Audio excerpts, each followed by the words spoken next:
Afternoon. The second video in this series about my MIKLIN goalie equipment. As a reminder, MIKLIN makes goalie equipment. He's based out of Russia, and as I understand it, he makes the majority, or is the the sponsored manufacturer for the majority of KHL goalies. I'll start this video off with the same thing that I had before. I think it's always relevant to keep that in perspective, is spending money I don't have on things I don't need for people I'll never meet. This video is going to focus on the leg pads. I'm going to take a much deeper dive on it. I wanted to clarify a couple things from the first video I got wrong. So MIKLIN's goalie equipment's made out of a Clerno, not the other prominent material. I think that's why you get a lot of that carbon fiber like look. So this is pretty ridiculous. So there are three basic pad cosmetic designs that MIKLIN offers: the Ultra Pro, Real Pro, and Razor Pro. And that only has to do with the aesthetic of the pad. There are 5 different pads: P5, PK5, P4, PE, and PK Pro. And those all come in 2 different profiles. So the 2 different profiles are Z and R. This is a Z profile, so it's got a single break at the shin, and the R profile is a double break, one at the shin and one at the knee. So in short, there's, I don't know, 30 different variations of his pads before you even get into strapping and like core thickness. On top of all the other options that I gave you, he offers his pads in 4 different stiffnesses. It's called break-in online. It's probably just a translation issue. So like KHL stiff, like medium, and soft. I got these pads in stiff, and there was no option to affect the boot stiffness. So with these pads, these are a PK Pro in Z profile in the Ultra Pro design in a stiff setup. Reminder that Mr. MIKLIN doesn't do like 33+2 or anything like that. He does them all based off of measurements, and then he puts them in the pad for you. So these are all hand built, custom ordered. I find myself, at a 32+2 in brands like a True or Vaughn, a Small and Bauer, 33+1 in Brian's and Warrior.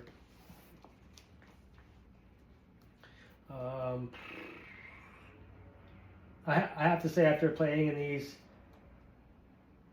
for a couple games already, by far my favorite leg pad. As an aging goalie, I really prefer pads that don't make my hips cry the day after, and I can say that these pads were very soft on my hips. They offered a lot of mobility with the knee stack and the calf wing, despite it being a stiff pad and having a stiff boot. I can't say that about any of the other pads that I've recently tried, with the exception of my Bauer Hyperlite and OEM stiffness.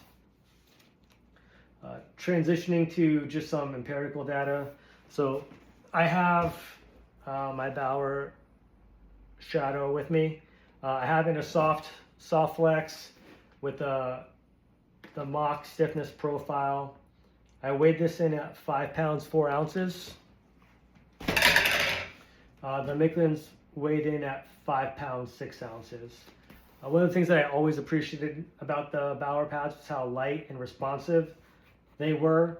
I can say that 2 ounces, I don't feel the difference, but what I do feel is that where the weight is, and a lot of the weight in this pad is from. It feels like it's from about mid-calf down, which I think sounds silly to say out loud.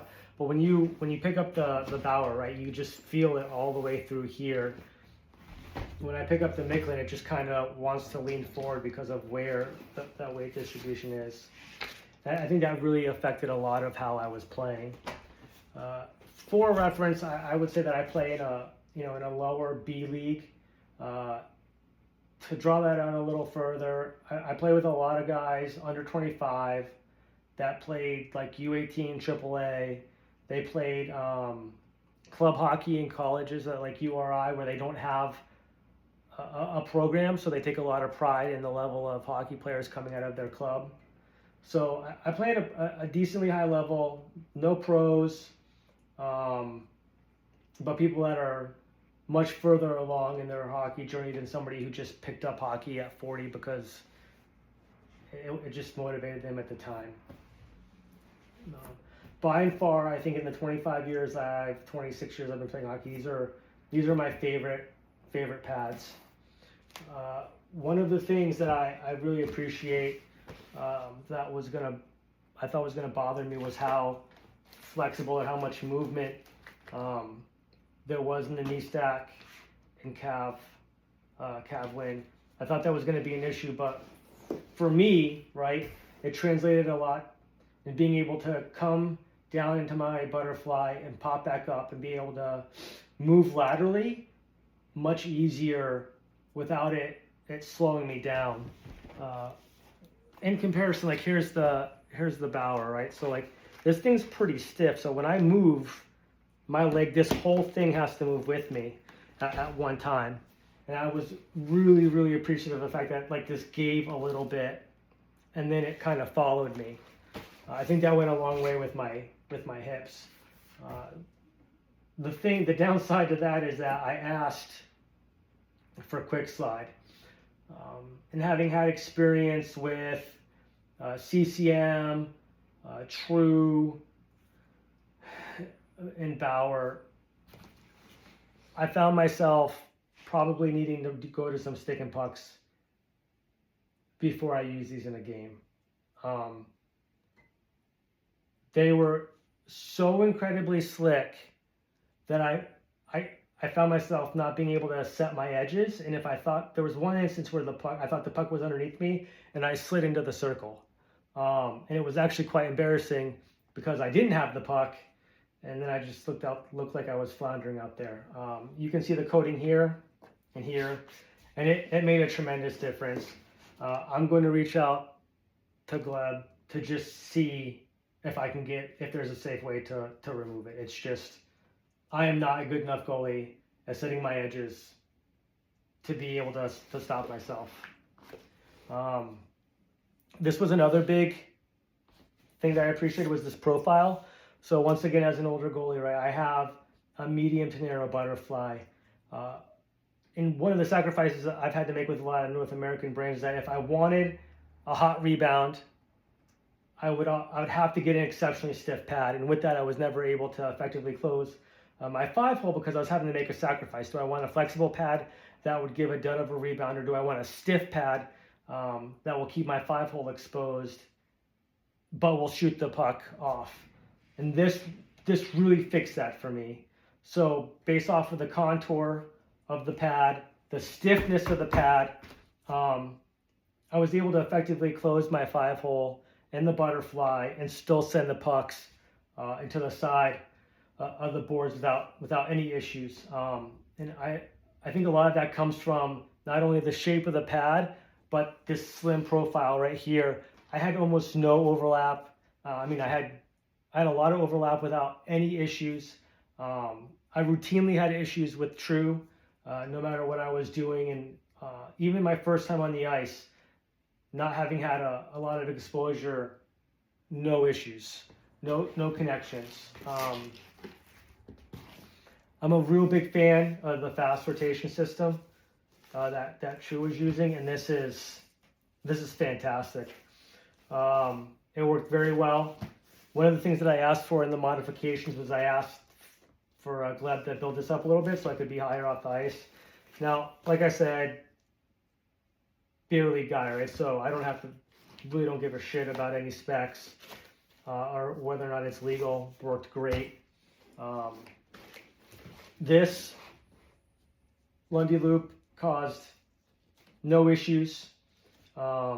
This was comical. So as for skate lace for the toe bridge, it looks like he just got one lace and cut it in half. This was barely long enough to loop around the bottom of the skate and up top. I actually had to tape it down to make sure that it didn't come out while I was playing. For the toe bridge, nothing special. And quite a flat profile. I can't say enough. I can't say enough about these pads. I will use these until they fall apart, and at which time I will find another way to order from Gleb MIKLIN again.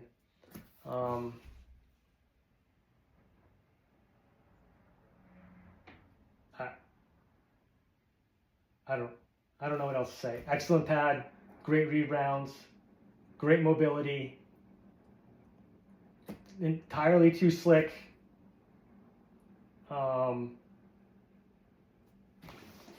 And then obviously, right, the only downside is even though I'm sure that they don't use this term anymore, I'm going to age myself to the 4 of you that watched this, like the battle fly, like that's how I grew up in the late 90s, early 2000s. Like I think that this is a really good pad for that. And the only downside is that because this block moves so much, right, and it's so slick, I found myself having a hard time that once I got into the butterfly, I wasn't as stable trying to slide. Now, I don't know if that was a process of the pads being new to me or the weight distribution or the fact that the knee stack was so flexible, but the combination of flexible knee stack and slickness of the pad really created a lot of instability. I'm sure I'll get used to it. I'm going to find a way to remove this quick slide stuff and then have another go at it, but I would highly recommend just for the pads, go ahead and try to order a set.